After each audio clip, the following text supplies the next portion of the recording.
Bueno, esperemos que quede bien la grabación. El otro día se me cortó un pedacito, pero a veces la tecnología falla.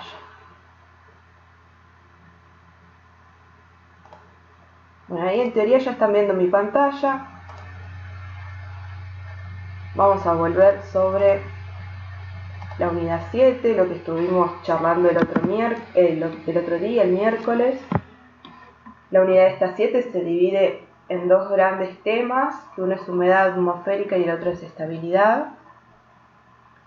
Y después un tercero, que es balance hídrico o hidrológico.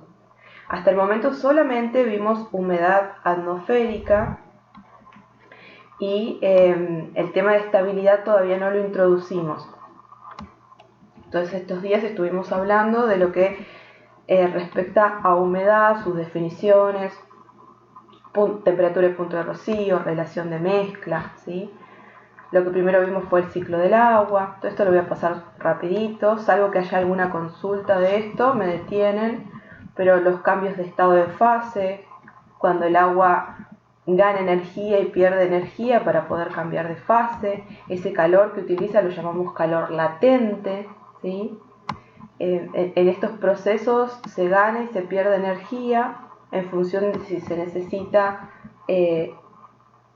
pasar de un líquido a un gas, o de un líquido a un sólido, o cualquiera de estos pasajes, ¿sí? Estuvimos viendo. Ahí las flechitas les indican con rojo calor, ¿sí? Absorción de calor, y con azul o celeste lo contrario, ¿sí? Necesidad de frío. Nosotros cuando tenemos un líquido y lo calentamos, le incorporamos calor, ¿sí? Logramos que se evapore. Mientras que cuando tenemos un gas y lo enfriamos, logramos que condense y se transforme de gas de vuelta a líquido. Esto es importante que lo tengan en cuenta para poder comprender esto que estábamos viendo del proceso adiabático, ¿sí? En qué momento se da la condensación, qué es la condensación, quién se enfría, quién se calienta, porque recuerden que nosotros tenemos una parcela cerrada, ¿sí? Que no tiene contacto o intercambio de energía con el entorno, con el medio. Entonces, si tenemos una parcela de aire con gotitas de agua, ¿sí? Es decir, tenemos vapor de agua, y lo enfriamos porque está ascendiendo, esas gotitas de agua van a empezar a enfriarse, ¿sí? Van a perder calorías y van a transformarse en líquido. Pero ese calor que pierden y que lo liberan al aire, en este caso, como estamos hablando de una parcela que no tiene, vuelvo a repetir, intercambio de energía con su medio, con el entorno que la rodea, el calor queda retenido dentro de esa misma parcela. Entonces, la temperatura de ese bloquecito de aire que nosotros estamos analizando, ¿sí? Va a aumentar. Entonces, el agua pierde calorías porque se enfría, pero esa energía que libera al medio queda ahí en esa parcela de aire, y esa parcela se va a calentar, ¿sí? Entonces, cuando sucede este proceso de condensación, nosotros decíamos que había un cambio en el gradiente. Ya dejaba de ascender esa parcela a través del gradiente adiabático seco, que caía 10 grados centígrados por cada kilómetro que se aumentaba, y empezaba a disminuir su temperatura con otro valor. Ese otro valor, el del gradiente adiabático húmedo, iba a ser variable, y eso iba a depender de la cantidad de humedad que tuviese esa parcela que estábamos analizando. Entonces, si bien esto es súper básico, los cambios de estado, ¿sí? Los cambios de fase, es importante que lo tengan en cuenta cuando se gana calor y cuando se pierde, ¿sí? Porque es fundamental para después entender el proceso de cambio cuando una parcela satura, condensa y cambia el gradiente por el cual asciende. Ahí estaban todos los procesos explicados, no me voy a detener demasiado en esto. salvo que haya alguna consulta. Vuelvo a repetir, interrúmpanme todas las veces que quieran. Yo cuando pongo la pantalla así para compartir no estoy viendo sus cuadraditos, así que no sé si alguno levantó la mano. Directamente hablen e interrumpan, que no me va a molestar. Sí. Sobre el ciclo del agua. Estuve estudiando porque Marisa explicó como evaporación Ujú. que sucedía en lagos. ¿Y cómo sucede esto en lagos? Porque yo sé que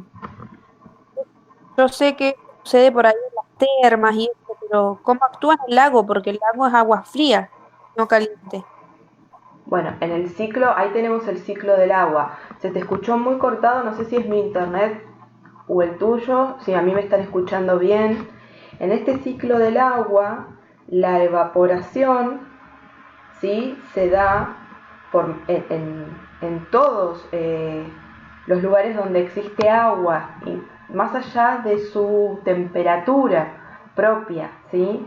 Tenemos agua almacenada en lagos, en océanos, ¿sí?, en arroyos o ríos, ¿sí?, incluso agua en estado congelado.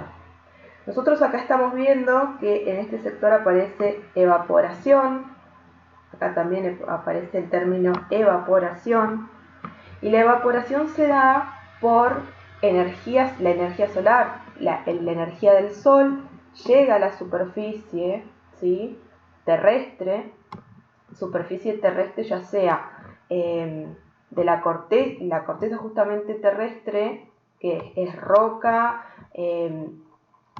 roca, arenas, tierra, suelos cubiertos por vegetación, ¿sí? Y también llega esa misma radiación a los cuerpos de agua, lagos, lagunas, ríos, mares, océanos. Esa energía del sol lo que hace justamente es calentar la capa superficial de estos cuerpos de agua y evaporar, ¿sí?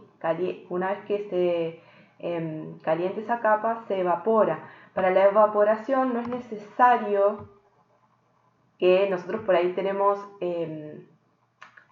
en la mente que la evaporación se produce cuando el agua está en punto de ebullición, que es lo que vemos nosotros en nuestra casa, que ponemos la pava o la olla en la hornalla y hasta que no alcanza el punto de ebullición no evapora. No, está evaporando desde el primer momento, ¿sí? Una vez que empieza a adquirir calor, por más que no llegue al punto de evaporación, el agua, al punto de ebullición, el agua evapora igual, ¿sí? No necesitamos agua que esté cerca de 100 grados para evaporar. El agua a temperaturas normales, temperaturas ambiente, cuando tenemos días cálidos se evapora, incluso en el invierno también se generan procesos de evaporación. Por más que nosotros sintamos frío, se generan procesos de evaporación, no tantos como en el verano. Después, cuando veamos el proceso de balance hídrico, que es el último tema de esta unidad, vamos a ver que los procesos de evaporación se dan durante todo el año, pero que de forma más intensa los podemos observar en las estaciones con mayor temperatura, ¿sí? Entonces ahí vamos a ver cómo se produce ese balance y vamos a ver en qué etapas del año se genera mayor evaporación. Nosotros en realidad, cuando veamos ese tema, también vamos a hablar de otro término que aparece acá, que es la evapotranspiración. Evapo, de evaporación, y transpiración, justamente, hace referencia a la transpiración. ¿De quiénes? Sobre todo de las plantas, de todo lo que son los seres vivos del grupo vegetal, ¿sí? En las zonas donde existe vegetación, también se genera una transpiración. Las plantas transpiran, ¿sí? Como también realizan su proceso de fotosíntesis, que absorben dióxido de carbono y liberan oxígeno, también transpiran las plantas. y esa transpiración de las plantas se evapora y también se incorpora a la atmósfera, ¿sí? Pero todo esto es gracias a la energía solar. La energía solar es la que nos maneja a nosotros todas las variaciones y casi todos los ciclos, ¿sí? La que dinamiza casi todos los ciclos que conocemos naturales en la Tierra. Si no tuviésemos el Sol, gran parte de estos procesos no existirían, ¿sí? Acá hay un pasaje, nosotros acá estamos hablando de agua líquida, pero también hay un pasaje directamente de sólido a gaseoso, que es el que llamamos la sublimación, ¿sí? Evaporación, sublimación y la evapotranspiración son los métodos por los cuales el agua en estado sólido o en estado líquido pasa directamente a incorporarse al aire en forma de vapor de agua o en su estado gaseoso, ¿sí? ¿Se entendió ahí? Sí, gracias. Perfecto. Vamos a borrar todo esto. Ahí está, y ahora seguimos. Bueno, acá tienen todo, cómo se da cada uno de los procesos. Esto es por ahí lo más central de lo que estuvimos viendo hasta este momento, ¿sí? ¿Qué es el gradiente adiabático y por qué hay un gradiente seco y un gradiente húmedo? La temperatura del aire, nosotros dijimos que puede cambiar sin tener que, de forma externa, agregarle calor, ¿sí? Nosotros tenemos nuestra parcela de aire y sin que ella intercambie energía con el medio, ¿sí? Sin que haya un intercambio de energía con el medio, sin que se realice esto, ni que entre flujo de energía ni que salga, la parcela puede cambiar su temperatura. ¿Y cómo puede cambiar su temperatura? Bueno, existen procesos que se llaman adiabáticos y que generalmente se dan cuando nosotros forzamos al aire a un cambio. Y este cambio está asociado a un cambio de altura. Ese cambio de altura conlleva un cambio de presión. Ese cambio de presión hace que se genere un cambio interno de temperatura también. Y sobre todo, si esa masa de aire tiene humedad, el cambio de temperatura ese va a ser distinto, ¿sí? Dependiendo la cantidad de humedad que tenga. Esta variación, como dice ahí la definición de temperatura, se da en los movimientos verticales del aire. Estos movimientos verticales generalmente están asociados con ascensos forzados. Nosotros estudiamos principalmente los ejemplos que estudiamos nosotros son los ascensos que se ven forzados por barreras orográficas, para que por ahí ustedes entiendan el proceso. Pero también hay ascensos que se dan, que son forzados cuando dos masas de aire de distintas características, ¿sí? Convergen en un lugar, es decir, ambas tienen sentido hacia el mismo punto, se dirigen hacia el mismo punto y convergen, y ahí hay que ver si una masa es fría y la otra es cálida, cuál se va a desplazar por debajo de la otra o cuál va a estar forzada a ascender. No me quiero adelantar en ese tema porque eso lo vamos a ver un poquito más adelante cuando llegue la unidad 8, que es de precipitación y tormentas, nubes, ¿sí? Pero no solamente los movimientos verticales del aire se dan con el ejemplo que nosotros explicamos, que es el de la barrera orográfica, que nos obliga a esta masa de aire a ascender para poder pasar esa cadena montañosa y seguir su curso. Estos movimientos verticales, cuando no están saturados, es decir, cuando la humedad relativa de esa parcela es menor, ¿sí?, al 100%, no alcanza el 100% de humedad, cuando la humedad relativa es menor al 100, ¿sí? Eso nos está indicando que estamos frente a un aire no saturado. Si yo tengo menos del 100% de humedad relativa, el aire no está saturado. Es decir, que no tiene la cantidad de agua necesaria para poder empezar su proceso de condensación a esa temperatura. Y a medida que va ascendiendo, nunca alcanza su 100% de humedad relativa, entonces nunca condensa. Y ese ascenso lo hace siempre a través del gradiente adiabático seco. El gradiente adiabático seco, como dice ahí, cae o disminuye en un valor de 10 grados aproximadamente por cada kilómetro que yo me elevo.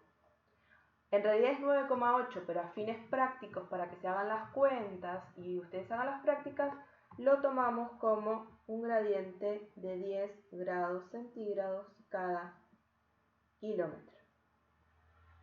¿Sí? Y nosotros decimos que esta variación es negativa porque a medida que ascendemos, desciende la temperatura 10 grados. Ascendemos 1 kilómetro, la temperatura cae o desciende 10 grados centígrados. Ese es el gradiente seco, ¿sí? Cuando nosotros tenemos una parcela de aire, que es nuestro objeto de estudio, que nunca alcanza la saturación, es decir, que nunca llega a tener el 100% de humedad en ese proceso de ascenso en el que va disminuyendo su temperatura. Si esta parcela de aire llega un momento en el que alcanza el 100% de humedad relativa, ¿sí? A medida que fue ascendiendo y alcanzó una temperatura de condensación o un nivel de condensación, ¿sí?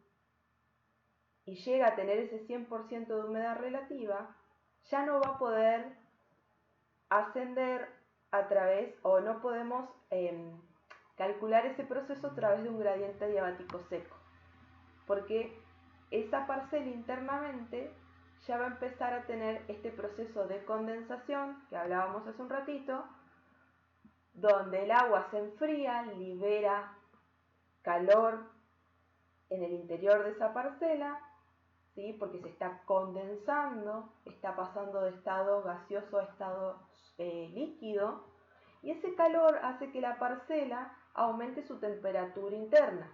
Entonces, cuando asciende, no desciende tanto su temperatura. Ese proceso de enfriamiento con la altura que nos libera calor, ¿sí? Nosotros lo llamamos gradiente adiabático húmedo, como dice acá abajo, ¿sí? Y recuerden que ese calor es calor latente, es necesario para realizar cambios de fase. Ese calor que veíamos en una partecita de ese balance energético, ¿sí? Cuando estudiábamos la unidad 2 y 3, y que Marisa les decía, bueno, tenemos un calor sensible y un calor latente. Ese calor latente se utiliza para el cambio de fases. Bueno, acá volvemos a ese concepto. Es este mismo calor latente que forma parte de ese balance energético a nivel planetario, se utiliza en este ciclo del agua para poder hacer el intercambio de fases. Este gradiente adiabático húmedo, una vez que la parcela alcanza su nivel de condensación, ¿sí? Por altura, es decir, por elevarse, y se enfría llegando a su temperatura de rocío. Temperatura de rocío es la temperatura a la cual la parcela satura, tiene su 100% de humedad y empieza el proceso de condensación, ¿sí? Ese gradiente adiabático puede variar, como dice ahí abajo, entre 5 y 9 grados centígrados de disminución. Como les dijo Marisa, acá es clave que aparezca la palabra disminución, y si no estuviese, nosotros le tendríamos que agregar un menos 5, un menos adelante del 5 y un menos adelante del 9, ¿sí? Porque varía entre menos 5 grados de caída y menos 9. Vuelvo a repetir, cada vez que yo me elevo un kilómetro, la temperatura puede caer en este rango, entre 5 grados y 9 grados. ¿Sí? ¿Esto de qué va a depender? De lo que dice acá abajo, del contenido de humedad que tenga esa parcela de aire. ¿Sí? Este dato en los ejercicios nosotros siempre se los damos, ¿sí? Porque calcular el gradiente adiabático húmedo es un proceso complejo que excede a los temas que vemos en climatología. Entonces nosotros le vamos a indicar, cuando tengamos que hacer algún ejercicio, cuál es el gradiente adiabático húmedo para que ustedes puedan hacer el ejercicio. No lo van a tener que calcular. Y el adiabático seco siempre se establece que es de menos 10 grados por cada kilómetro que ascendemos. Hasta acá yo hice un repaso nuevamente todo lo que es la parte conceptual. ¿Cómo vamos? ¿Tienen alguna duda?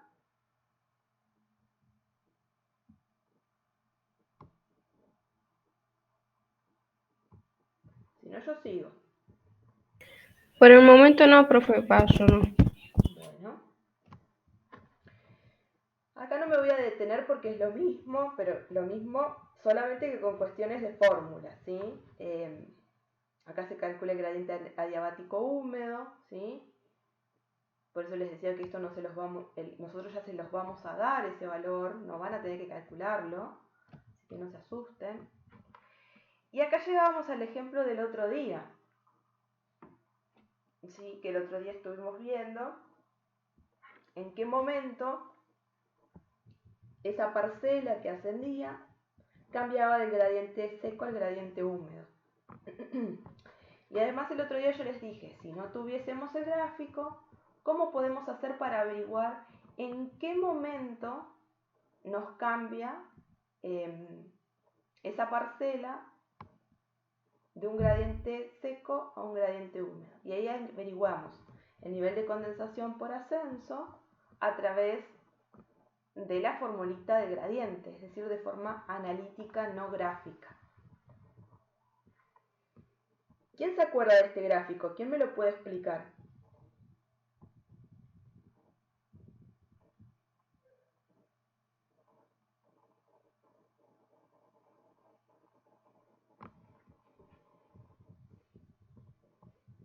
Creo que es la tercera o cuarta vez que lo ven en una clase. Flor, Sí. vos explicaste la clase pasada que en el gráfico estaba explicando, bueno, el gradiente adiabático húmedo y Sí. que tiene dos ejes. El eje X, que representa temperatura, el eje Y, que representa altura. Bien. Vemos que tenemos una temperatura en la superficie de 30 grados centígrados. Y Bien. si seguimos la línea del gráfico, podemos decir que a 1000 metros, es decir, un kilómetro, bajó 10 grados centígrados. Y Bien. así hasta llegar a los 2 kilómetros.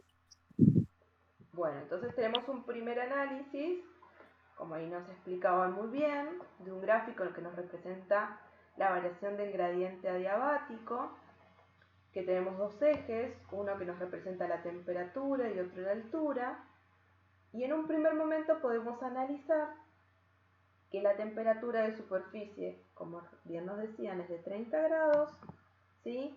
Y que en el primer momento esta parcelita de aire va a moverse a través del gradiente adiabático seco. Por eso cuando tenemos 1000 metros, ¿sí?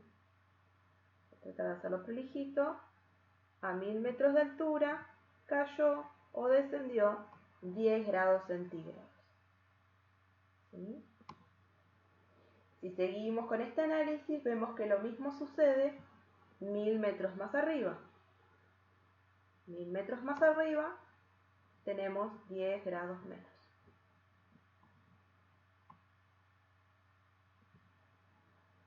Pero acá nos indica justo el dibujito que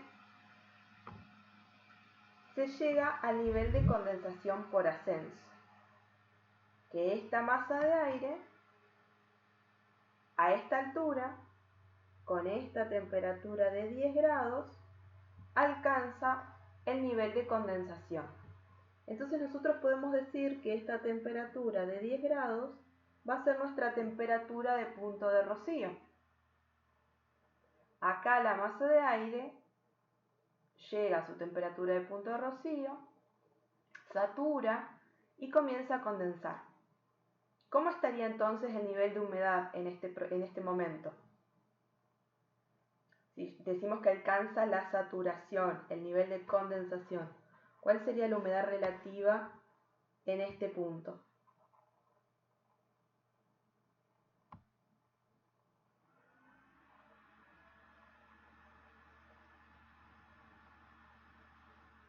¿Cuál era el porcentaje que tenía que alcanzar una masa de aire para saturar? 100% era, profe. 100%. Entonces la humedad relativa va a ser del 100%. ¿Sí?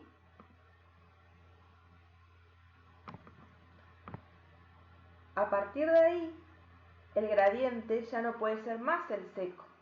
El gradiente tiene que empezar a ser el gradiente húmedo, porque esta parcela ya empezó ese proceso de condensación y esas gotitas que nosotros siempre dibujamos a modo didáctico, ¿sí?, que son el vapor de agua, empezó ese proceso de condensación y empezó a liberar energía, ¿sí?, fuera de ella, pero esa energía queda retenida adentro de la parcelita, no sale al exterior, y lo que nos genera es un aumento interno de la temperatura.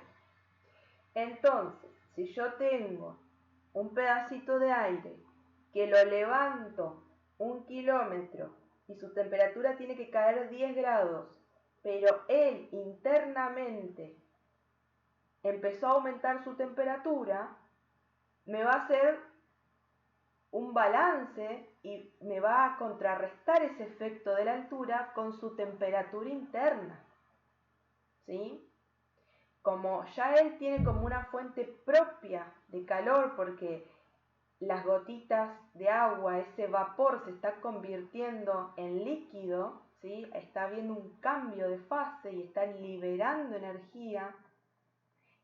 Ese propio calor interno de esa parcelita de aire me va a contrarrestar el efecto de la altura.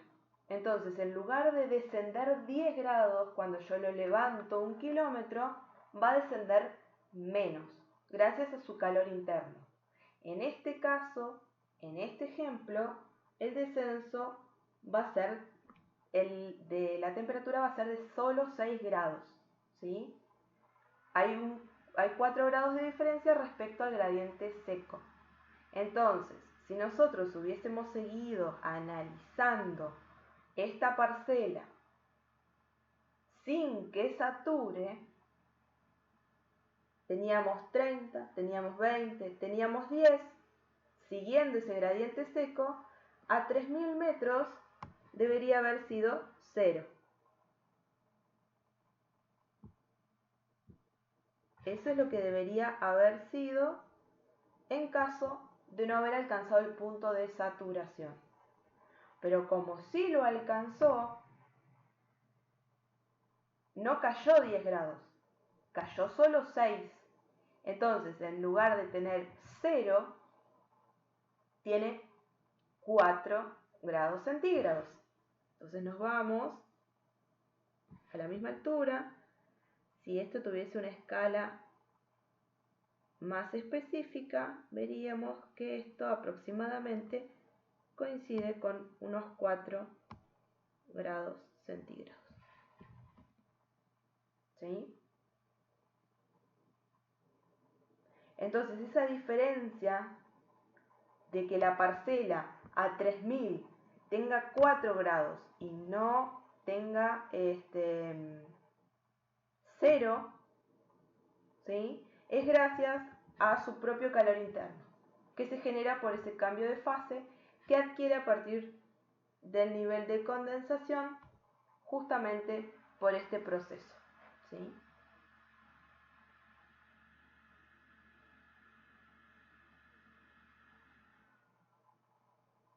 ¿Cómo vamos hasta ahí?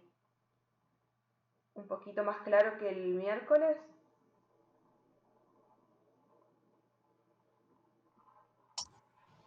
Sí, profe, se entiende. Bueno, el resto están un poco callados. Sí, Flor.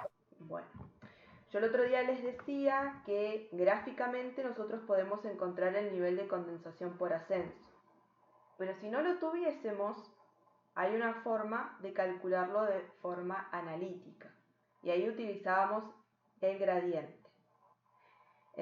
Entonces, en este caso nosotros sabemos que el nivel de condensación por ascenso se da justo a los 2000 metros y coincide con 10 grados. Pero vamos a hacer un análisis para otra parcelita. Una parcelita que su temperatura de superficie va a ser igual a 25 grados centígrados.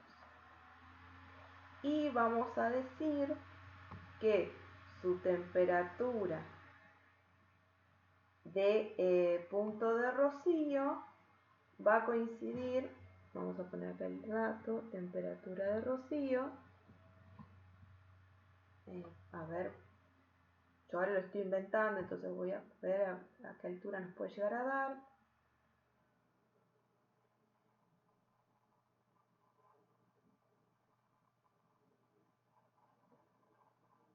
Su temperatura de rocío la vamos a dejar igual como la anterior, en 10.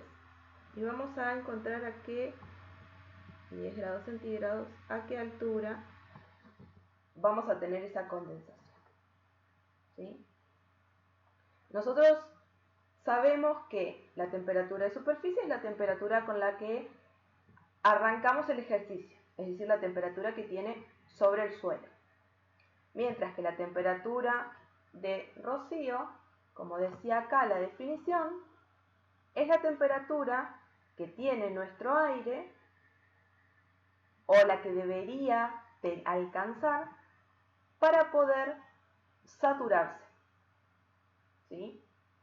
Nosotros sabemos que tenemos que lograr que nuestra parcelita de aire llegue a 10 grados para comenzar la saturación.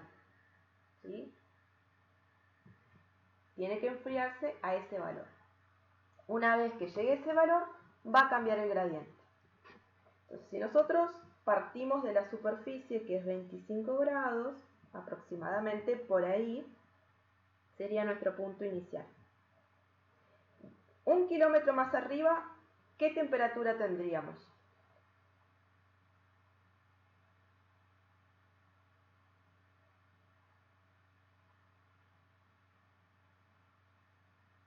¿25? Lo levanto 1000 metros, siguiendo el gradiente seco.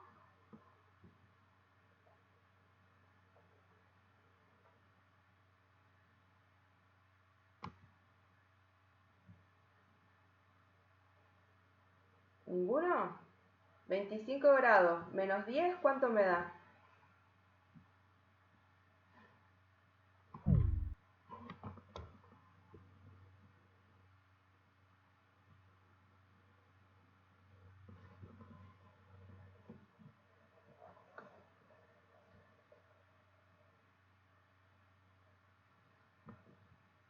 ¿Cómo era la pregunta, profe? Yo inicio mi ejercicio con una temperatura de superficie de 25 grados centígrados. Hago un primer cálculo a los 1000 metros de altura. ¿Qué temperatura tengo? Salgo de la superficie con 25, me elevo 1000 metros y según el gradiente seco, ¿cuánto disminuye esa temperatura? 10 grados, o sea que serían 15 grados. Exacto. Yo todavía no alcancé mi temperatura de punto de rocío, no estoy condensando, entonces me muevo por el gradiente seco. Estoy en 25, haciendo 1000, descienden 10 grados su temperatura. Entonces a 1000 grados, nuestro punto sería por acá, aproximadamente. Al no tener regla, vamos a decir que ese es un aproximado, ¿sí? A 1000 metros tenemos 15. Si yo sigo ascendiendo 1000 metros más, ¿qué temperatura tengo a los 2000? Profe, se tildó. ¿Se les tildó a todos? A mí se me tildó un ratito. Bueno, vuelvo a repetir, por ahí si el resto está escuchando, más o menos me avisa. Iniciamos en la temperatura de superficie en 25 grados, subimos 1 kilómetro, desciende 10 grados, nuestra temperatura es 15.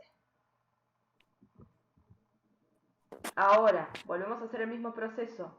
Aumentamos 1000 metros más. ¿Cuánto sería nuestra temperatura? 5 grados. 5 grados sería. Bien. Pero acá tenemos un inconveniente. Tenemos este valor, temperatura de rocío, 10 grados. O sea que ya enfriamos la parcela por debajo de su punto de condensación. Entonces, en algún sector, ¿sí?, de este tramito que estamos acá, que tendríamos que dibujar, en algún momento, ¿sí?, la parcela empezó a condensar,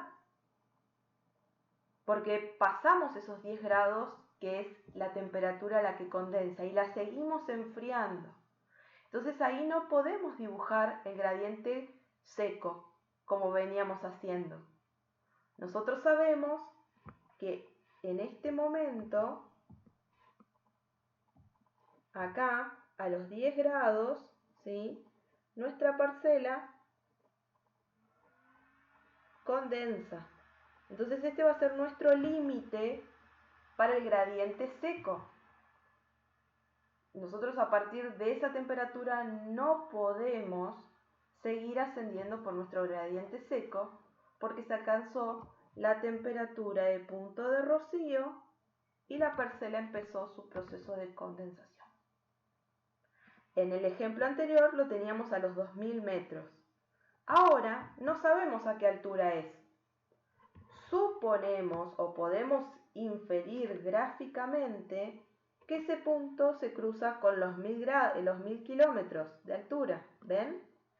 Los 1000 kilómetros ahora sería nuestro nuevo nivel de condensación por ascenso cuando tenemos una parcela que en vez de 30 inicia con 25 grados de temperatura de superficie. Entonces, hasta ese punto, hasta los 10 grados, aproximadamente, ¿sí?, nosotros podríamos decir que nos vamos a mover por el gradiente seco. ¿Será así o no será así? ¿Realmente serán 1000 grados? Y en realidad si nosotros proyectamos bien, pareciera que fuera un poquito más, ¿sí? Entonces gráficamente, este punto, que sería el que se intersecta con esa temperatura, puede cambiar. Si yo dibujé bien, va a ser un poquito más de 1000. Si yo dibujé la recta un poquito menos inclinada, con menor pendiente, va a ser 1000. Bueno, si yo lo hice en un papel cuadriculado o en Excel, puedo saber exactamente cuál es el valor porque el gráfico va a estar a escala, ¿sí?, va a estar bien.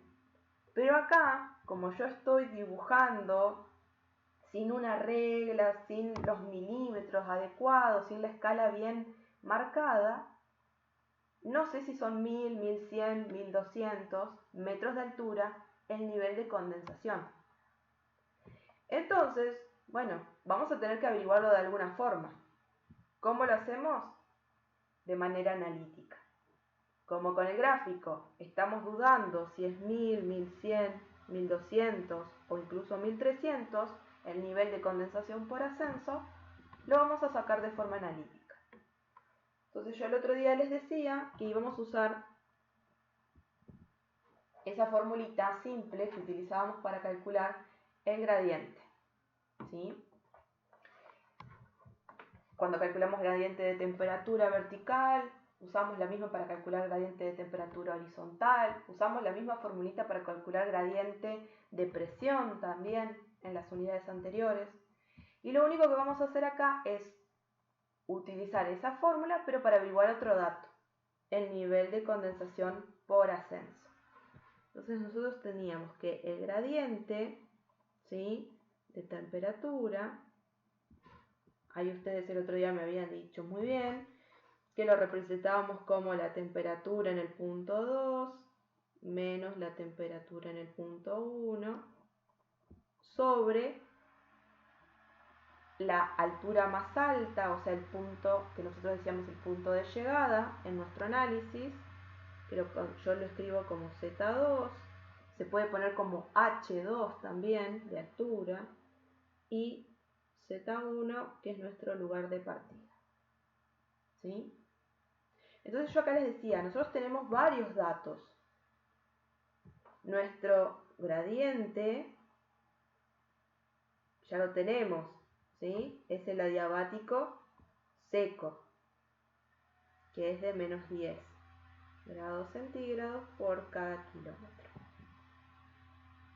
La temperatura 2, que es la temperatura que nosotros queremos averiguar para este punto, en realidad nosotros queremos averiguar la altura, la temperatura ya la tenemos. Coincide justamente con la temperatura del punto de rocío. Porque a esa altura, que es la que vamos a averiguar, sabemos que empieza a condensar. Entonces ahí está el nivel de condensación. Coincide con la temperatura de punto de rocío. Esa temperatura de punto de rocío, volvemos a decir, es la temperatura a la que se necesita enfriar una parcela para que sature, ¿sí? La temperatura 1 también la tenemos, es la temperatura de superficie. Z1 lo tenemos porque es la altura de superficie considerado 0 metros. Y esta va a ser nuestra incógnita, nuestra X, que va a ser justamente el nivel de condensación por ascenso. ¿Sí? ¿Hasta ahí me siguen? Estoy retomando lo de la clase pasada, pero con un ejemplo nuevo, con valores nuevos, ¿sí? Nosotros tenemos que averiguar a qué altura esa parcela va a empezar a condensar. Entonces, yo sigo acá abajo, para allá arriba no hacer más desastre. Tendríamos menos 10 grados centígrados por cada kilómetro, que ese es nuestro gradiente seco, 10 grados centígrados, que es nuestra temperatura de rocío, ¿sí? Ese valor al que nuestra parcela, vuelvo a repetir, empieza su proceso de condensación, menos la temperatura en superficie, que era 25. Y abajo tenemos nuestra incógnita, que es el nivel de condensación por ascenso, menos la altura de la superficie, que es 0 metros.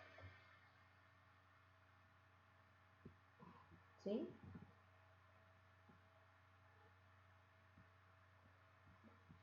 El 0 acá no cumple ninguna función, se va.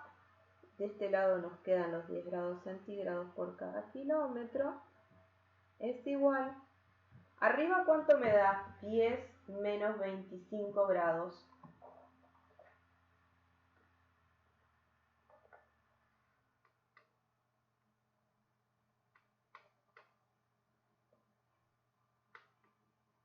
Menos 15 grados. Menos 15. Muy bien. Menos 15 grados voy a tener en el término de arriba. Y abajo nos queda solamente nuestra incógnita del nivel de condensación por ascenso. Acá me había olvidado el menos de acá. Ahí tenemos entonces un paso más.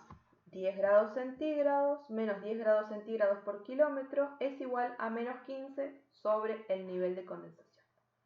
Tenemos que este nivel de condensación despejarlo de acá abajo, ¿sí? Y poder resolver ese valor. Tenemos esto que está dividiendo, ¿sí? Y el otro día dijimos que cómo pasaba al otro lado de la ecuación, al otro término. Si está dividiendo, pasa multiplicando. Bien, entonces tenemos menos 10 grados centígrados por kilómetro por el nivel de condensación por ascenso. Es igual a menos 15 grados centígrados. Y este término que nos quedó acá de temperatura, que ahora está multiplicando, pasa dividiendo. Entonces nos queda vamos a dejar nivel de condensación por ascenso. Vamos a borrar esto último. Ahí está. Nos queda el nivel de condensación por ascenso es igual a menos 15 grados centígrados sobre menos 10 grados centígrados sobre kilómetro. Entonces ahora tenemos que podemos hacer dos cositas. Antes de hacer la cuenta la podemos hacer de forma tal cual está. Podemos hacer menos 15 dividido en menos 10, o el menos se va con el menos, el centígrado se va con el centígrado y nos queda 15 dividido 10. El resultado va a ser lo mismo, nada más que le cancelamos el signo antes. ¿Cuánto nos da 15 dividido 10? 0,6 kilómetros. No, 15 dividido 10. 1.5. 1,5 nos da. 1,5 kilómetros. Nosotros esto lo calculamos en kilómetros porque el gradiente se da así, pero nuestro gráfico lo tenemos en metros. Entonces esto equivale a decir 1500 metros de altura. Entonces vamos nuevamente al gráfico. Vamos a cambiar el color. Vamos nuevamente al gráfico. Y aproximadamente en 1500 metros, ¿sí? Ahí vamos a encontrar nuestro nivel de condensación por ascenso. Entonces, a partir de acá, se va a desplazar con el gradiente húmedo nuestra parcela. Si a 1500, que va a ser el nivel de condensación por ascenso, desde 1500 yo me elevo ahora 1000 metros más, ¿sí? Voy hasta 2500, la temperatura ya no va a caer con 10 grados, va a disminuir con un valor de 6, porque ya pasa el gradiente húmedo. Entonces, si yo tengo 10 grados de temperatura acá, a 1500 que descubrimos que era nuestro nivel de condensación por ascenso, ¿sí? Ahora tenemos 10 en ese punto. Si lo subimos 1000 metros más, es decir, a 2500, ¿qué temperatura va a tener por esta disminución del gradiente húmedo?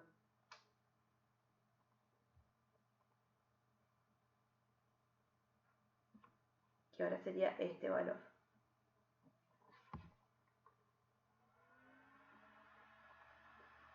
$10 es nuestra temperatura en este punto a 1500. Si le resto 6 porque aumenté 1000 metros, ¿cuánto sería? 4. 4. Bueno, ¿se acuerdan que nosotros hace un ratito con el ejercicio anterior los 4 los obteníamos en otro punto? Para este punto, este va a ser aproximadamente, ese va a ser nuestro gradiente húmedo. Entonces, yo ahora se los hago un poquito más grueso de forma exagerada para que ustedes lo vean, ¿sí? El recorrido violeta va a ser el recorrido de nuestra parcela hasta que satura por el gradiente seco, y a partir de ese nivel de condensación por ascenso que averiguamos que finalmente era 1500 metros, ¿sí?, empieza a transitar por el gradiente húmedo o saturado. Y en vez de caer 10 grados por kilómetro, desciende o cae la temperatura 6 grados por kilómetro, ¿sí? Entonces ahí vimos otro ejemplo de cómo varía teniendo en cuenta que su temperatura a la que empieza a condensar son los mismos grados que en el ejercicio anterior, los 10, ¿sí?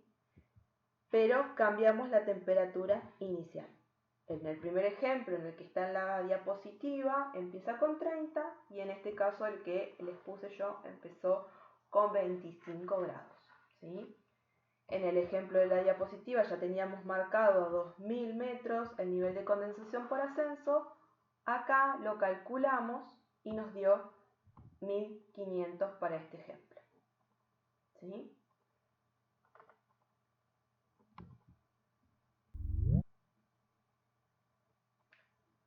¿Dudas? ¿Alguna consulta?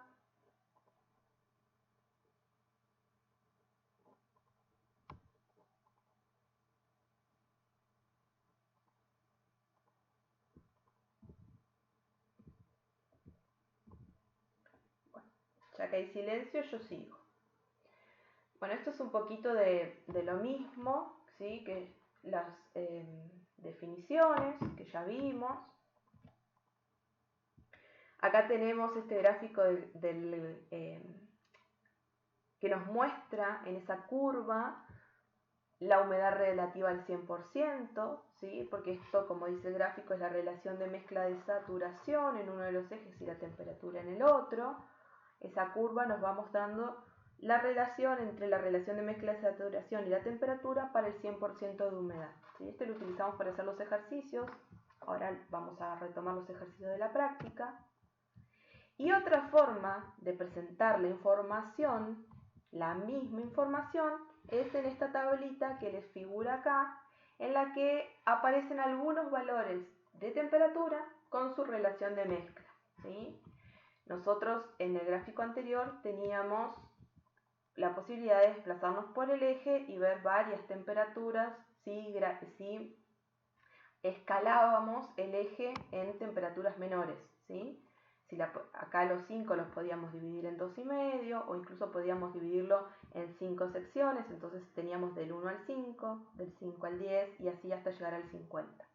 Esta tablita nos presenta la misma información, pero ya para temperaturas preestablecidas. Para menos 20, menos 10, 0, 5, 10 grados, 15, 20, 25 grados, 30 y 35, nos muestra cuál es la relación de mezcla de saturación para esas temperaturas específicas. Si nosotros tenemos una temperatura que está entre, por ejemplo, 10 y 15, tendríamos que hacer un promedio entre 7 y 10 gramos de agua por kilogramo de aire seco para encontrar la relación de mezcla. Por eso a veces la información se puede presentar de muchas formas distintas, ¿sí? Y nosotros tenemos que elegir la que por ahí nos convenga más o se ajuste al ejercicio que estamos haciendo. Acá teníamos justo las consignas que el otro día estuvimos trabajando en el práctico, la guía práctica que tenían ustedes. que decía, usando la figura 1, que era esta, calcule la humedad relativa de una parcela y nos daba distintas condiciones. Primero era si el aire estaba a 24 grados y contenía 12 gramos de agua por kilogramo de aire, o como dice ahí, 12 gramos por kilogramo de vapor. En el segundo caso, si era a 30, después teníamos que calcular una relación de mezcla, y en el último caso teníamos que obtener los puntos de rocío para todas esas temperaturas.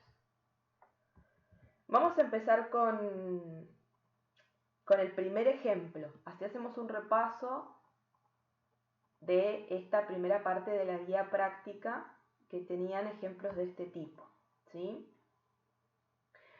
Acá me dice que tengo que usar el gráfico de la figura 1, ¿sí? Y calcular para este primer punto, el que está acá, ¿cuál sería la humedad relativa? Esa va a ser mi incógnita, si tenemos una temperatura de 24 grados y tenemos 12 gramos de humedad, ¿sí? Entonces nos vamos a la curva. Vamos a anotar acá en un costadito, nuestra incógnita es la humedad relativa, ¿sí? El porcentaje de humedad relativa para una parcela de aire que está a 24 grados de temperatura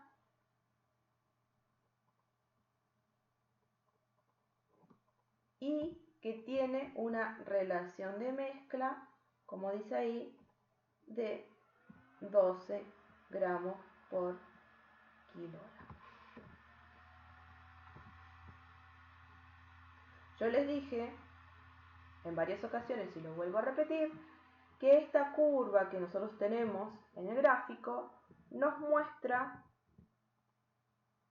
la relación que existe justamente entre la temperatura y la relación de mezcla, y si lo pudiéramos poner en otras palabras, nos grafica esa curva, representa la humedad relativa de saturación, es decir, el 100%. Si nosotros nos paramos sobre esa curva, vamos a tener para esa relación de mezcla y esa temperatura que se entrecruzan, en ese punto el 100% de humedad, ¿sí? Entonces, sabiendo eso, ¿cómo puedo calcular yo la humedad relativa teniendo estos dos datos? El otro día yo hice varios ejemplos, ahora los quiero escuchar a ustedes. Me van guiando y yo lo voy haciendo en la filmina.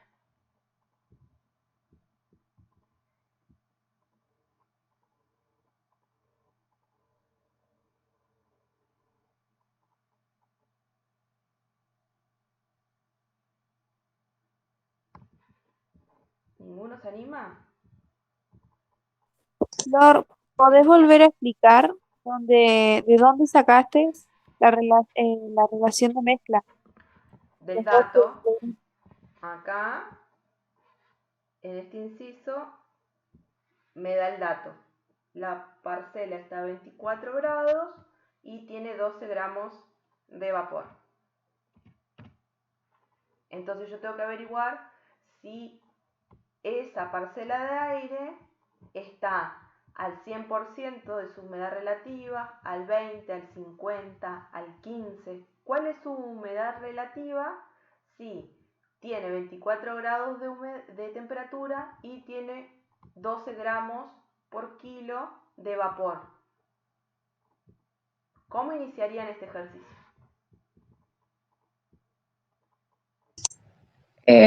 Primero deberíamos ir a la temperatura de 24 grados y subir por la curva a donde se intersecta con el eje de la relación de mezcla de saturación. Bien, entonces nosotros teníamos que venir a 24 grados. Yo voy haciendo lo que ustedes me dicen. Este es 25, acá tenemos 22 y medio, 24 más o menos está por acá. Voy a tratar de subir lo más derechito posible.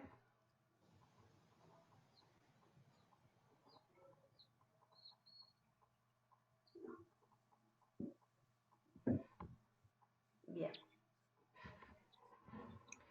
Y ahora me corro para este lado. Más o menos ahí vamos a tener una relación de mezcla de, no sé, a ver, 17%, 17 gramos. Muy bien. Tenemos 10 y Y tenemos 20, la mitad son 15, vamos a ponerle aproximadamente 17. Esto ustedes después, insisto, si lo hacen con regla les va a dar distinto. Si ustedes tienen un gráfico muy ampliado, lo van a poder hacer en más detalle y les va a dar con mayor exactitud. Entonces ahí ya tenemos nuestro dato. Nosotros sabemos que esta parcela que tiene 24 grados necesita tener 17 gramos de agua para saturar, porque, insisto, esta curva nos indica el 100% de humedad relativa, ¿sí? Entonces, en este caso, necesitamos 17 gramos. El ejercicio nos dice que tiene 12 solamente. ¿Está saturada? ¿Está al 100%? no, No. Le faltan algunos gramos, ¿sí?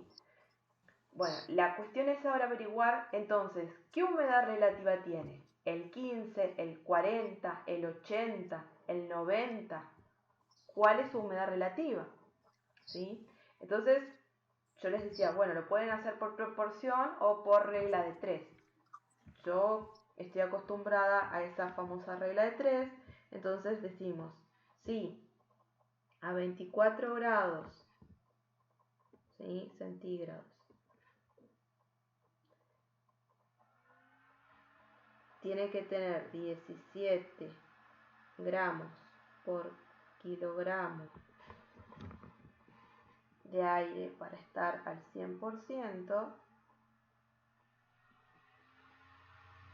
de humedad relativa. Nosotros solo tenemos 12. Entonces la idea es, ¿cuánta humedad relativa tenemos? Esa es nuestra incógnita. Entonces acá hacemos la famosa reglita de 3. 12 por 100 dividido 17. ¿Cuánto da eso? Aproximadamente 70%. Aproximadamente un 70%. ¿Sí? Nosotros sabemos que esta parcela está en un 70% de humedad relativa. ¿Sí? Y ahí se termina la primera parte de este inciso A, que nos decía, calcule la humedad relativa sabiendo que tiene 24 grados y contiene 2.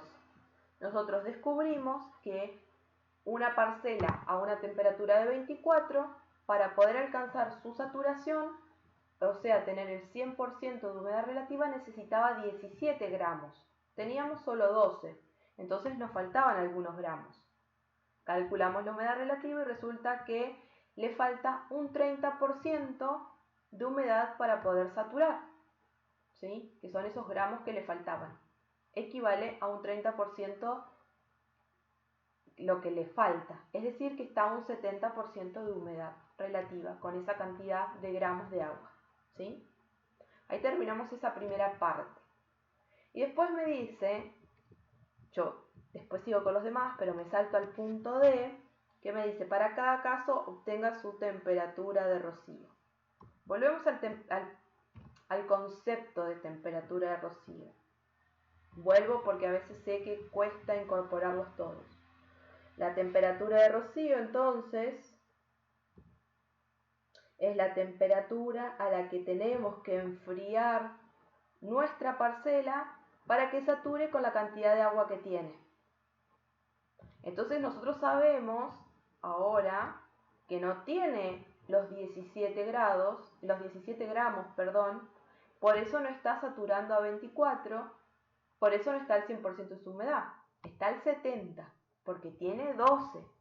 Entonces vamos a tener que averiguar cuál es la temperatura de rocío, ¿sí?, para esta relación de mezcla que nosotros tenemos, para los 12 gramos, porque nosotros sabemos que tiene 12 gramos y la vamos a poder enfriar a esa temperatura, que ahora la vamos a averiguar, y ahí va a empezar su proceso de saturación y de condensación. ¿Cómo miramos eso en este gráfico? Necesitamos averiguar una temperatura de rocío, y tenemos una relación de mezcla como dato.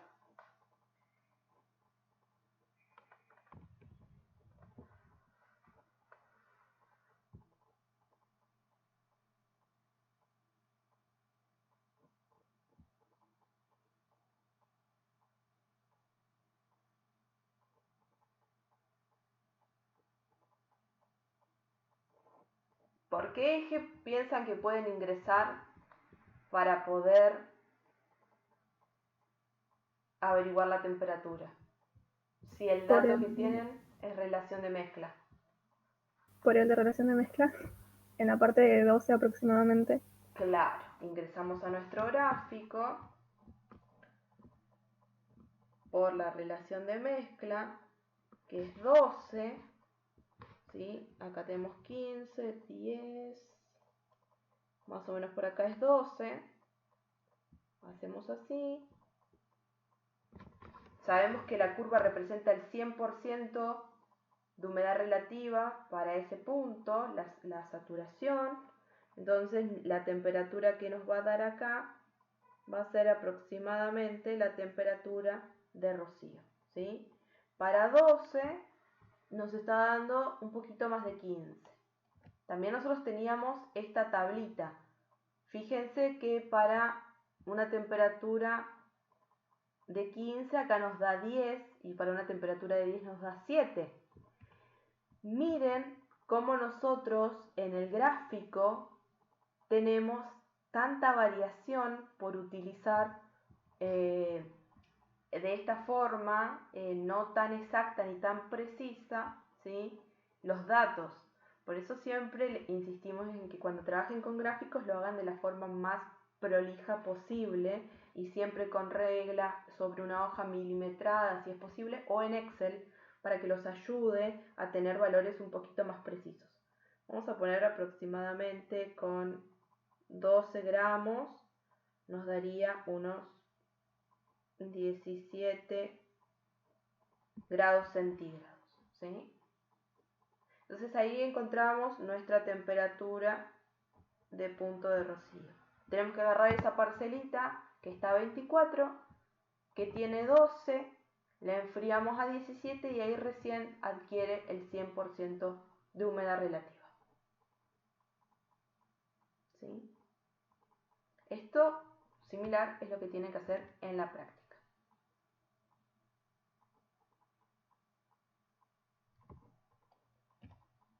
Acá ya empezamos después con estabilidad. Ahí voy a cortar un poquito y no nos vamos a meter en ese tema. Hacemos uno más, o mejor dicho, hacen uno más. Vamos con este. Vamos a borrar todos los datos en la anterior. A ver si me deja borrar todo junto. Ahí estamos. Entonces tenemos 30 grados y 10 de relación de mezcla. Ahora, nuestro dato va a ser la temperatura, 30 grados centígrados, la relación de mezcla, dijimos que es 10 gramos por kilogramo, y nuestra incógnita de vuelta es la humedad relativa de la masa que estamos analizando. ¿Cómo hacemos?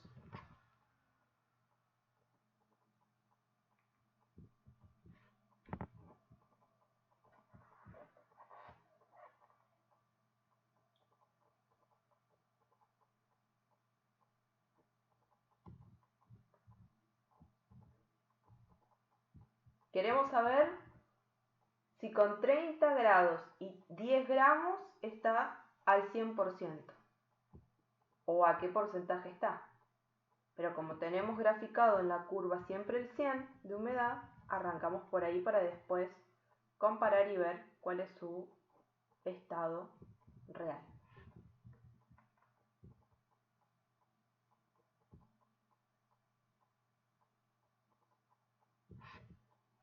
La temperatura es 30. ¿Sí? Yo necesito saber cuál es la relación de mezcla para esos 30. ¿Será 10 realmente?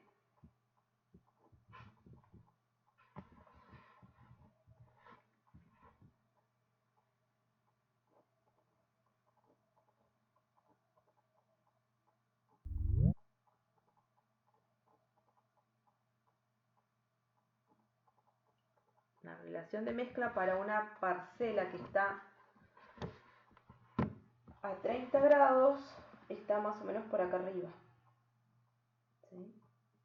Esta es la necesidad de gramos que yo necesito para saturar esa parcela. Aproximadamente vamos a poner unos 27 gramos. Más o menos, porque ahí me quedó un poquito torcido. ¿Sí? Con 10 gramos, ¿está saturada?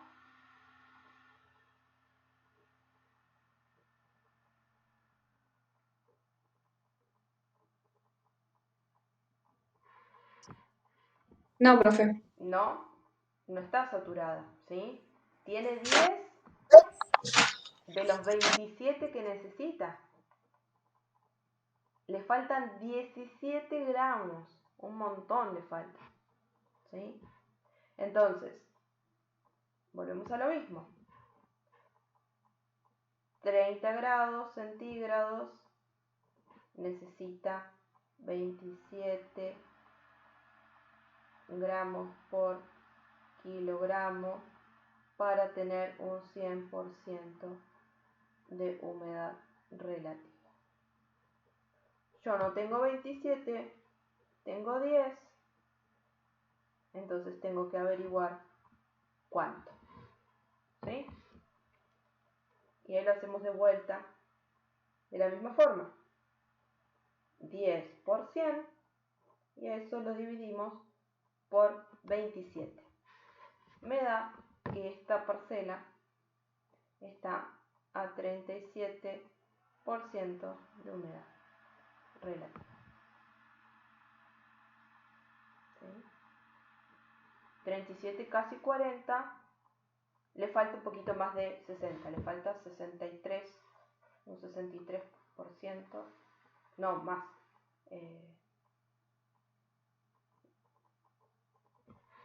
De humedad para poder...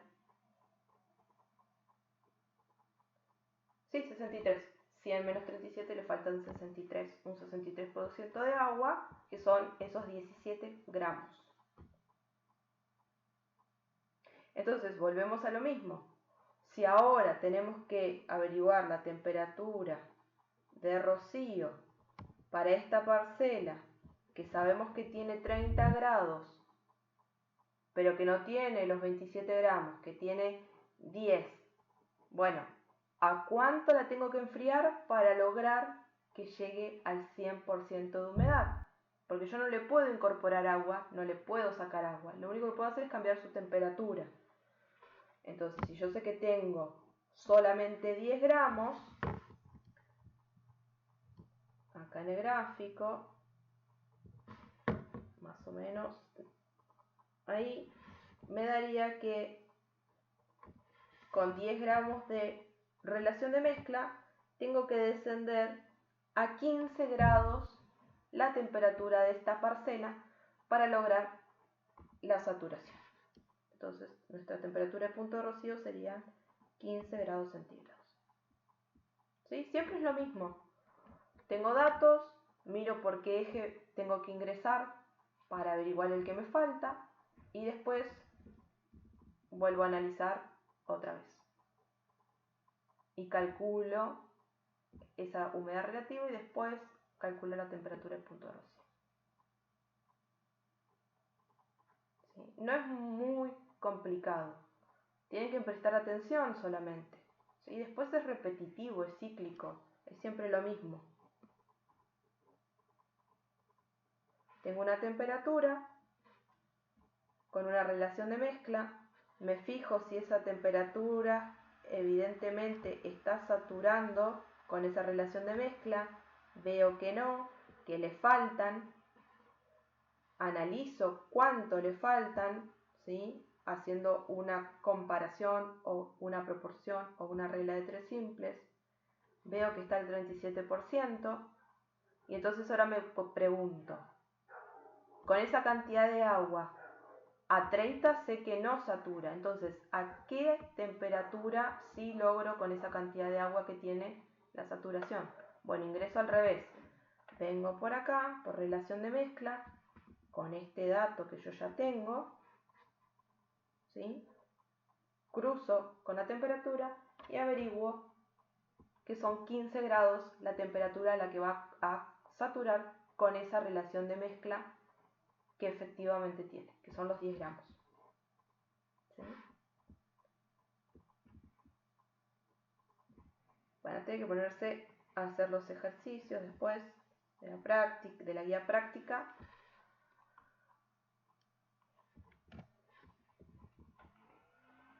Bueno, y acá tenemos por ahí uno que nos cambia la pregunta y que nos dice: calcule la relación de mezcla si la humedad relativa es el 95% a 23 grados. No nos pregunta la humedad relativa, nos pregunta la relación de mezcla. Entonces ahora nuestra incógnita va a ser la relación de mezcla. Si teníamos una temperatura de 23 grados centígrados y se encontraba al 95% de humedad relativa.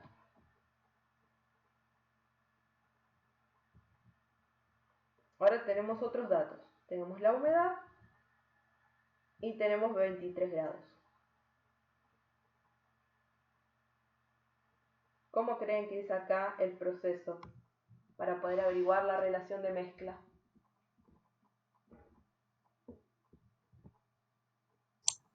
Nos vamos primero a la temperatura, a los 23 grados, subimos y bueno, ahí encontramos el punto de intersección con el otro eje. Bien. ¿Y eso qué nos puede indicar? Ahí nos va a dar más o menos la relación de mezcla aproximada, pero obviamente hay que calcular. La relación de mezcla, ¿para qué humedad?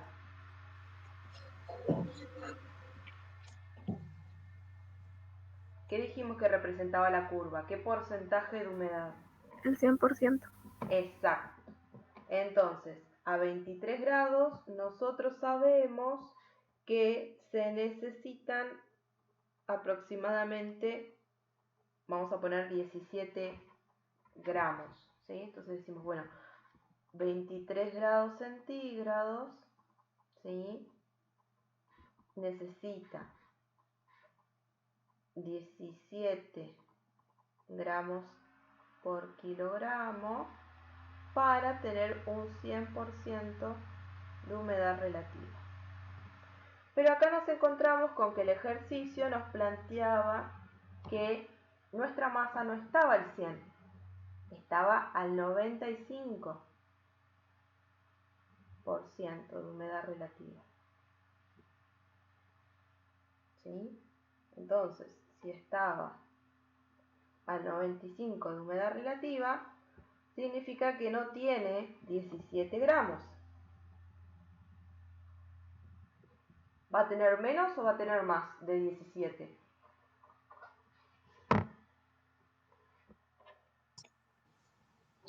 Menos. Menos, porque todavía le faltan gramos para saturar. Entonces hacemos 95 por 17 dividido 100, ¿sí? Y esa cuenta nos da que aproximadamente tiene 16 gramos por kilogramo, ¿sí? Entonces, esta masa que se presentó con 23 grados centígrados, con 95% de humedad relativa, obtuvimos que su relación de mezcla es de 16 gramos por kilogramo de vapor, ¿sí? Y le falta 1 gramo para saturar.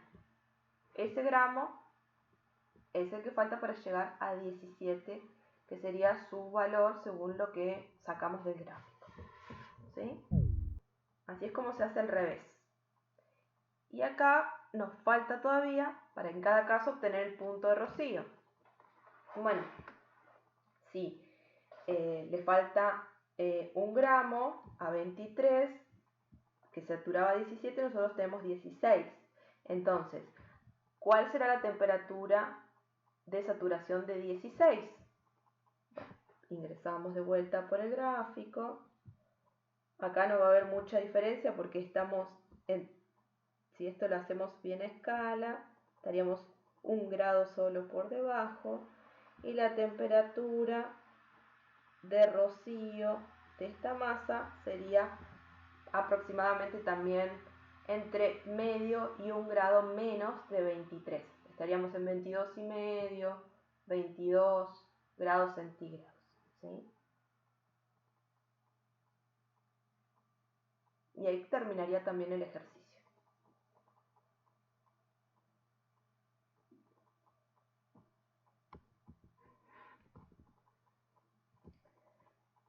Bueno, escucho todas las dudas que tengan. Si quieren que revisemos algo de la guía práctica que no hemos revisado, solamente nos detuvimos en los ejercicios. Si quieren que veamos algo de la guía o alguna otra duda que tengan respecto a esto.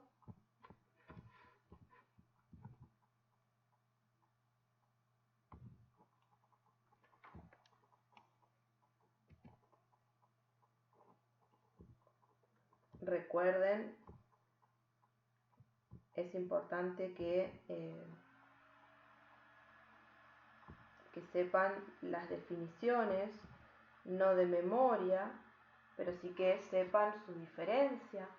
Principalmente utilizamos humedad relativa, relación de mezcla y punto de rocío, ¿sí? Son las que más utilizamos en estos ejercicios. Vamos a mirar un cachito la guía práctica. Acá estamos. Profe, yo tenía una pregunta. Sí. Quería saber qué pasaba cuando el aire caliente se desplazaba sobre aire frío, ahí en la 4B. Quedó muy claro eso. Bien. Bueno, en la 4A tienen qué pasa cuando se forma rocío, escarcha, y lo que ocurre cuando el aire caliente se desplaza sobre aire frío. Vamos a intentar hacer el dibujito.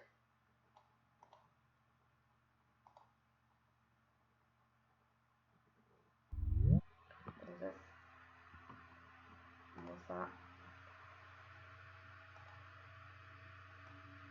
¿qué ocurre cuando aire caliente se desplaza sobre aire frío? Esa es la pregunta del inciso. Cuando nosotros sabemos que las características del aire frío y del aire caliente son distintas, ¿sí? Aire frío, ¿es más pesado o más liviano que el aire caliente? Es más pesado. Es más pesado. El aire caliente tiende, ¿sí?, a irse de forma más rápida hacia arriba, ¿sí? Por eso cuando nosotros tenemos un calefactor o algo en una habitación, el aire caliente enseguida tiende a irse para arriba, ¿sí? El que duerme, por ejemplo, en una habitación que haya cuchetas, siempre el que está en la cama de arriba de la cucheta siente más calor que el que está abajo. Por eso los globos aerostáticos se elevan con aire caliente, ¿sí? Todas las utilizaciones que tiene el aire caliente. Cuando nosotros tenemos lo que más adelante vamos a ver como por ahí un frente frío y un frente cálido, ¿sí? que se chocan, ¿sí? o que convergen en una zona, tenemos estos procesos en los que se genera una zona de contacto, ¿sí? que lo llamamos la zona la frontal, ¿sí? la zona de contacto del frente, y ocurre que si nosotros tenemos un aire, vamos a hacerlo con color para no confundirlo, vamos a hacer con color rojo, vamos a marcar el calor y con color azul el frío. ¿Vieron cómo se indican en las canillas por ahí del baño, de la cocina, que tenemos los colorcitos esos? Bueno, acá vamos a tener aire frío. Este es nuestro aire frío. Y con rojo tenemos nuestro aire cálido.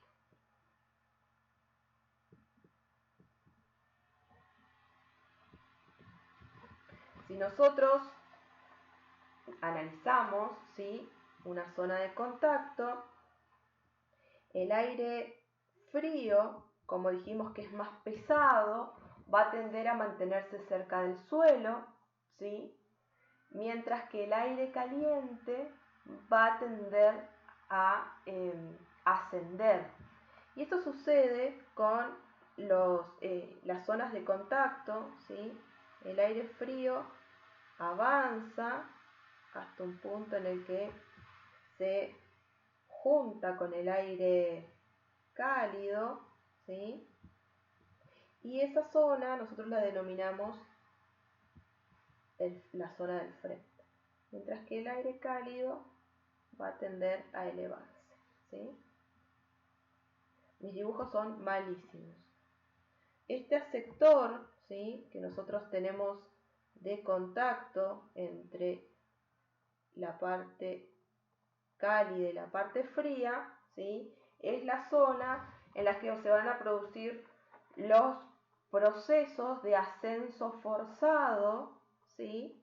que en este caso no van a tener que ver con una barrera orográfica, sino con dos masas de aire que tienen características diferentes. Entonces acá el aire no le va a quedar otra que ascender.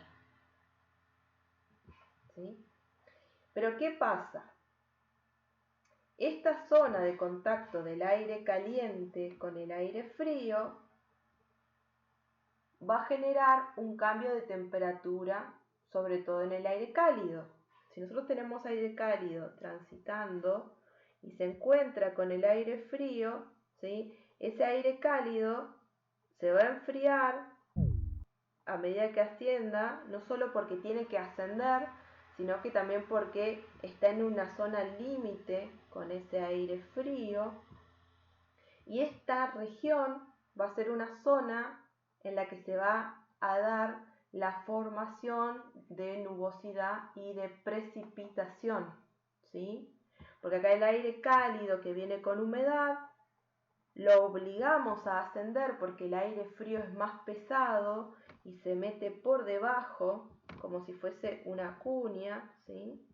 Se mete por acá abajo y no lo deja avanzar, lo obliga a ascender porque ocupa todo este espacio. Entonces el aire cálido no le queda otra que subir. Y al subir se va a empezar a enfriar, ¿sí? Porque nosotros vimos que el aire a medida que asciende, desciende su temperatura. Este aire que es cálido, que generalmente tiene más humedad que el aire frío, ¿sí? va a condensar, se van a formar acá las nubecitas, y en esta zona de contacto de los dos frentes va a precipitar, ¿sí?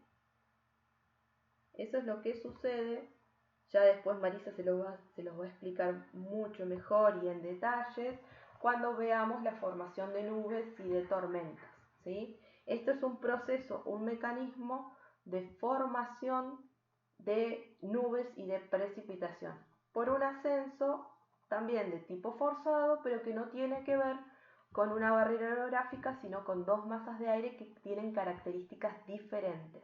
Una fría, que se mantiene sobre el suelo, en cercanías al suelo, ¿sí? Que no deja avanzar al aire cálido, que lo obliga a ascender. Ese aire al ascender se enfría, condensa y en muchas oportunidades precipita, ¿sí? Por eso nosotros a muchas veces escuchamos en las noticias que dicen, bueno, el pasaje del frente frío nos va a traer nubosidad y precipitaciones, o tenemos una zona de convergencia de un frente frío y un frente cálido que va a desatar tormentas. Muchas veces en el noticiero se escucha ese tipo de información. Bueno, lo que nos están diciendo es esto, que se están juntando dos masas de características distintas. Y estas dos masas de características distintas hacen que una sea más fría y más pesada y se quede sobre el suelo, y la otra no le quede otro camino que para poder seguir circulando que ascender. Y cuando asciende, se enfría, se condensa, si tiene la humedad suficiente, y precipita. ¿Se entendió? Sí, profe. Ahí me di cuenta que es casi lo mismo que nos explicó ayer, que es muy similar a lo del viento. Exacto, es lo mismo que sucede cuando estamos ante ¿cómo se llama? Ante una presencia de una barrera orográfica, ¿sí? Es exactamente lo mismo. Lo que pasa es que el ascenso forzado acá se da por, ¿cómo se llama? Por la presencia de dos masas de aire distintas y no por la presencia de una barrera orográfica.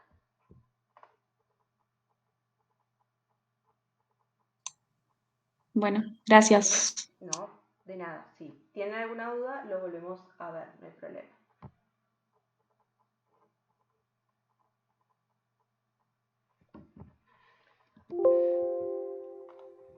Bueno, tenemos la guía. Esa sería la parte de la 4, la 4B, que era la duda. Pueden resolver tranquilamente, las 5 también la pueden hacer, las 6 también.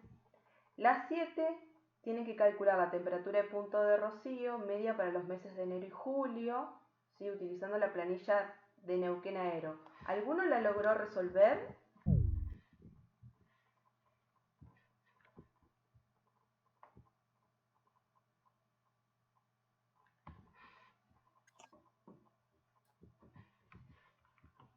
¿Alguno pudo hacer ese punto 7?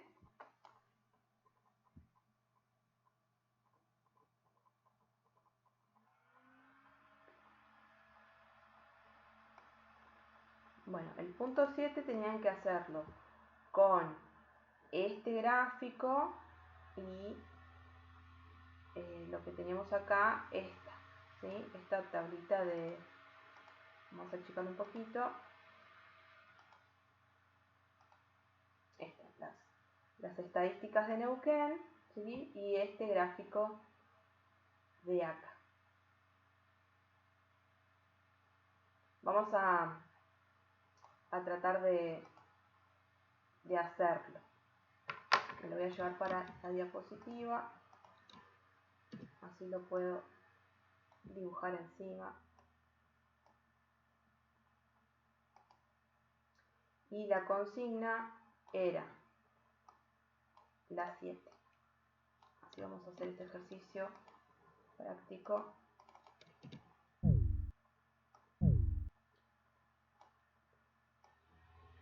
Bueno, ahí nos indicaba esto. Calcule la temperatura de rocío media para los meses de enero y julio en Neuquén Aero, utilizando la planilla y obviamente esta tabla.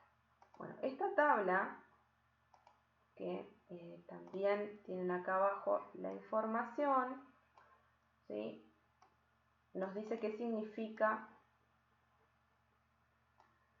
cada una de sus partes. Voy a poner también para acá. Voy a achicar un poquito esto.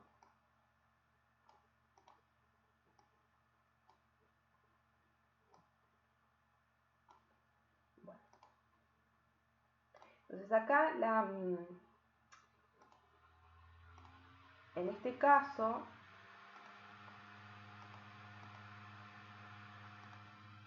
¿sí? Nos dice, calcule la temperatura de rocío media para los meses de enero y julio en Neuquén.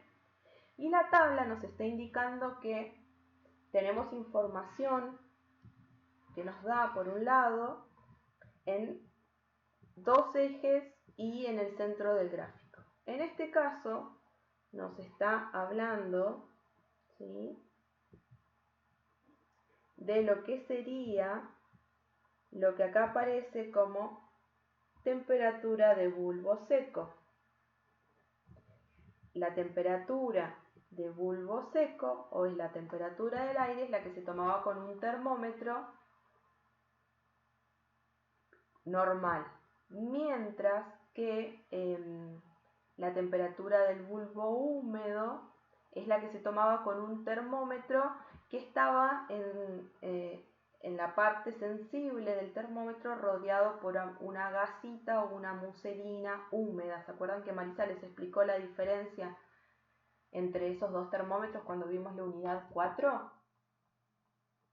Bueno, esa temperatura de punto de rocío en función del bulbo húmedo y la temperatura del bulbo seco se construyen estas tablitas.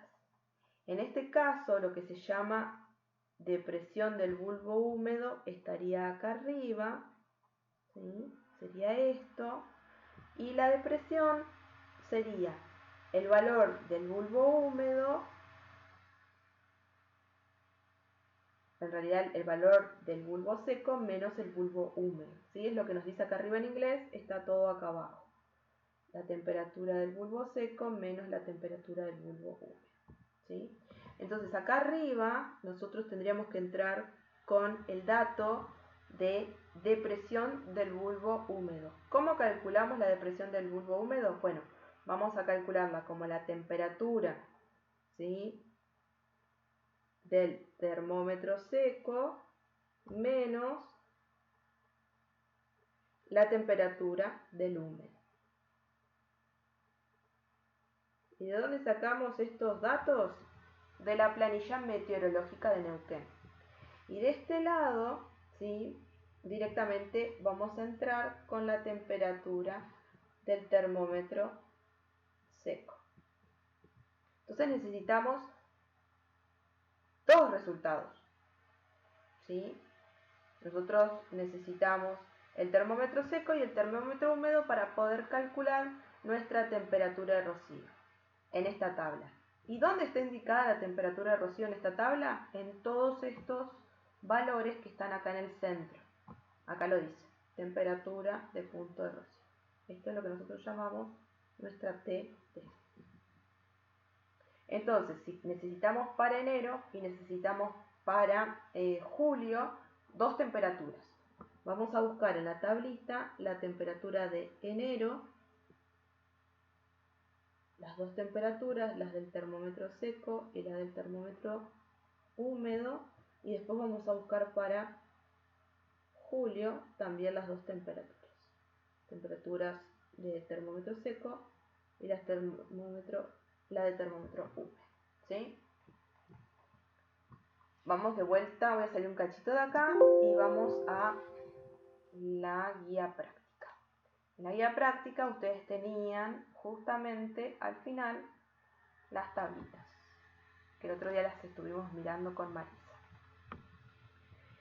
Y acá tenían distintas temperaturas, y entre ellas tenían la temperatura del bulbo seco y abajo la temperatura del bulbo húmedo. Si nosotros miramos para enero, ¿sí?, la temperatura del bulbo seco va a ser 23,3. y la del termómetro húmedo 14,4. 23,3 y 14,4. Vamos a anotarlas acá.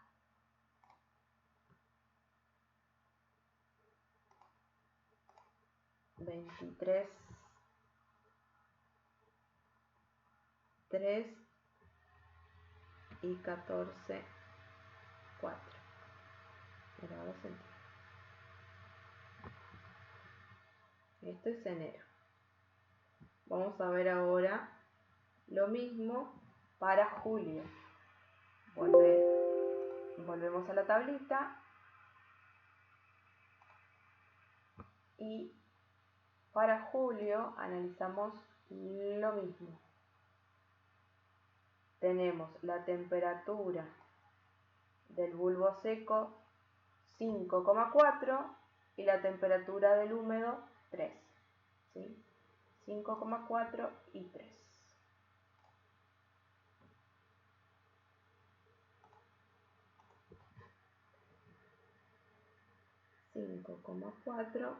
Y 3 grados centígrados las temperaturas del termómetro seco y termómetro húmedo para julio. Bueno, entonces ya tendríamos los dos datos necesarios para poder manejarnos con este tipo anagrama, ¿sí? Es una tabla, pero a la vez es un gráfico y nos va mostrando la información de esta manera. Vamos a hacer la parte más fácil primero. Vamos a ingresar por nuestro eje vertical que nos marca la temperatura del bulbo seco, ¿sí? Y vamos a mirar para enero, el valor de enero, ¿a dónde lo podemos encontrar? Enero, termómetro seco, tenemos 23,3. Bueno, tenemos que buscar en nuestra tablita, acá tenemos 20, tenemos 22 y tenemos 24, ¿sí? ¿Quién está más cerca? ¿22 o 24 del 23,3?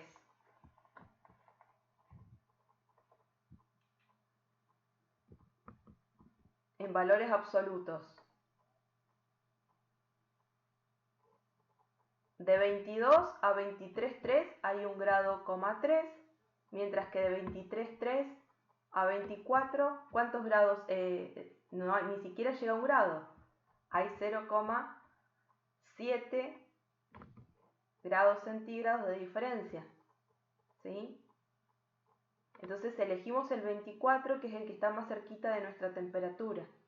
Entonces 24 va a ser nuestra temperatura de referencia, ¿sí? Porque es el más cercano que encontramos en la tabla. Ese va a ser nuestro gráfico, nuestra temperatura seca en este gráfico. Y para poder ingresar por el eje horizontal, que en realidad lo tenemos arriba, tenemos que calcular la depresión del bulbo húmedo. Y esa depresión del bulbo húmedo se calculaba restando la temperatura del bulbo seco menos la temperatura del bulbo húmedo. ¿Qué valor me dará para enero? La temperatura del seco menos el húmedo. 23. ¿Cuánto? 8,9. 8,9. Perfecto. Gracias. Perfecto. Entonces, la depresión para enero en Neuquén, yo estaba pensando en Bariloche, no sé por qué estaba pensando en Bariloche, pero era Neuquén. La temperatura, la depresión del bulbo húmedo para Neuquén, entonces en enero es 8,9. ¿Sí? Esta es la depresión, esta que calculamos. Bueno, de vuelta. Venimos a la tablita y miramos que están los números. Del 1 al 22 buscamos el 8,9. El 8,9 no está, entonces o elegimos el 8 o elegimos el 9.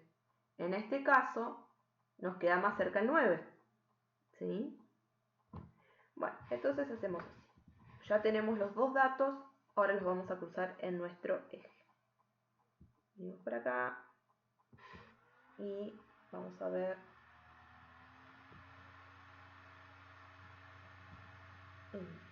Y llegamos a este resultado, 8. ¿Sí? Calculamos entonces, sacamos de la tabla nuestro termómetro seco, ingresamos por 24, calculamos la depresión del termómetro húmedo en función de los dos valores que también sacamos de la planilla meteorológica, nos dio cerca de 9, bajamos, cruzamos los datos y nuestra temperatura de rocío para enero en Neuquén va a ser 8 grados. ¿Qué significa eso? ¿Qué piensan que significa esos 8 grados?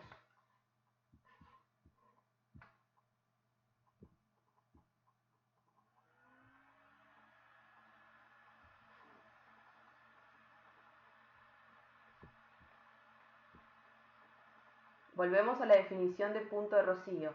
Era la temperatura a la que yo tengo que enfriar una parcela para que alcance su punto de saturación. ¿Qué me está indicando esto entonces? Que a los 8 grados es el punto en que nuestra parcela de aire se saturó.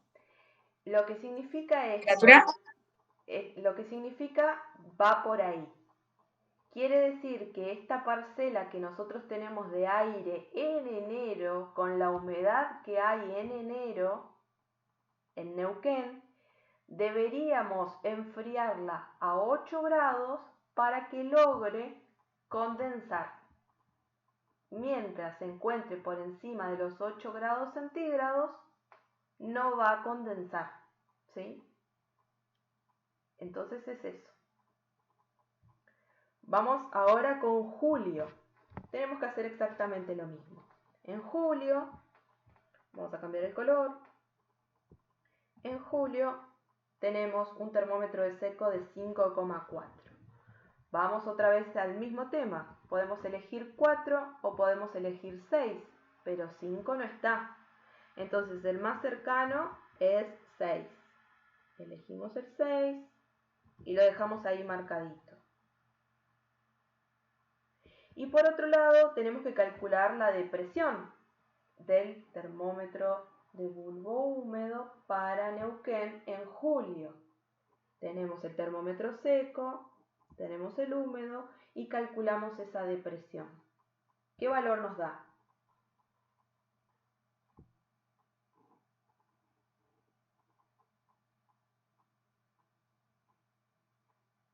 (5,4 menos 3). 2,4. Muy bien. En julio la depresión nos da 2,4 grados centígrados. Venimos a la tabla y tenemos 2 o tenemos 3. 2,4 está más cerca de 2 que de 3. Elegimos el 2. Bajamos. Hacemos así. Y ahora nuestra temperatura de rocío va a ser de 1 grado centígrado. La temperatura de rocío de julio es de 1 grado centígrado. ¿Sí? Acá estamos incurriendo en muchos errores, porque fíjense que nosotros estamos hablando de aproximados, porque no tenemos justo nuestra temperatura en nuestro gráfico, entonces siempre estamos introduciendo errores en los decimales, ¿sí? Pero aproximadamente esta va a ser nuestra temperatura de punto de rocío en enero y en julio.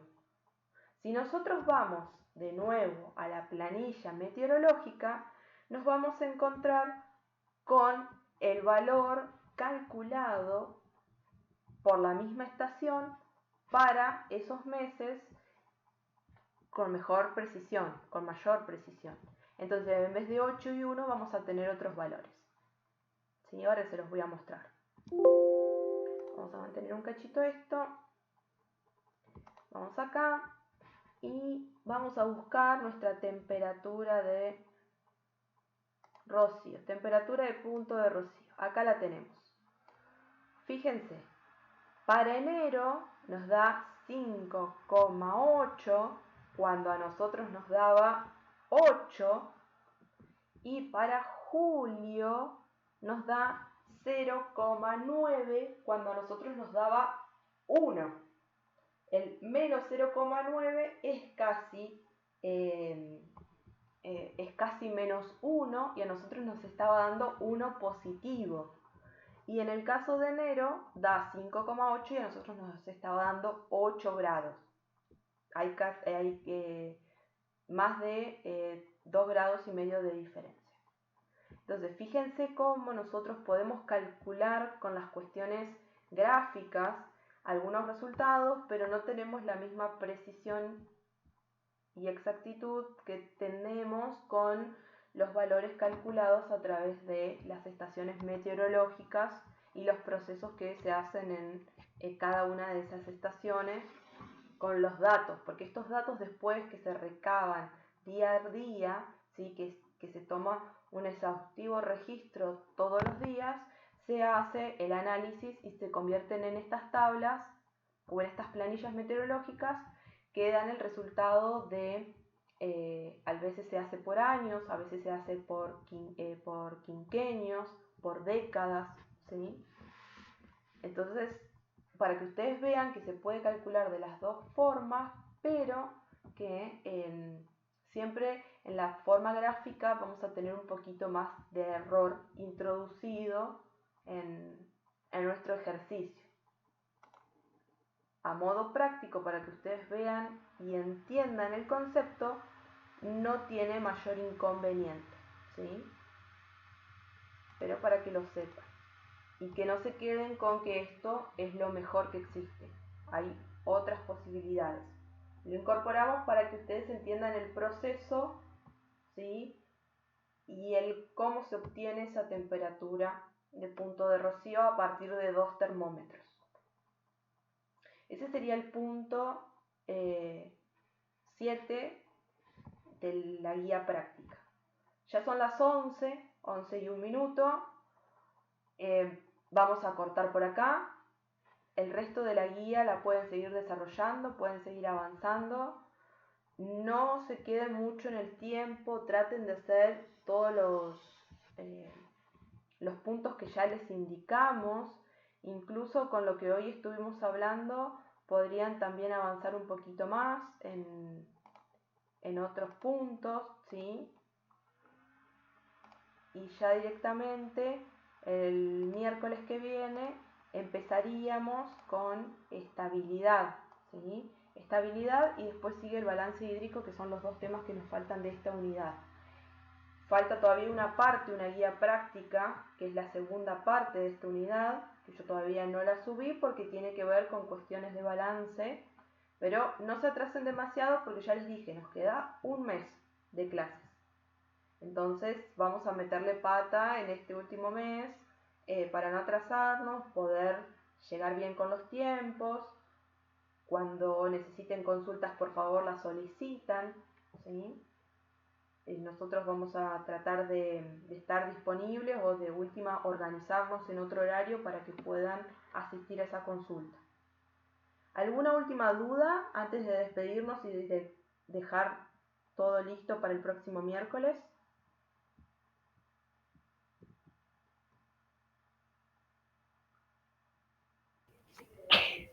Profe, yo le tengo una consulta. Sí. Es aparte, ¿no? ¿El recuperatorio del parcial cuándo es? Los recuperatorios de los parciales son a fin de cuatrimestre. Una vez que ya rinden el segundo parcial, en la última semana siempre se ponen los recuperatorios de los parciales, ¿sí? Ahora priorizamos el recuperatorio de los trabajos prácticos y seguir avanzando con las dudas y los prácticos que todavía nos quedan por delante, ¿sí? Los parciales los recuperamos los dos juntos antes que termine el cuatrimestre. Bueno, profe, gracias. Bueno, entonces si no hay ninguna otra consulta o duda, nos estamos despidiendo y nos vemos el próximo miércoles. Chao, profe. Bueno, buen Chao, fin de profe. semana, cuídense.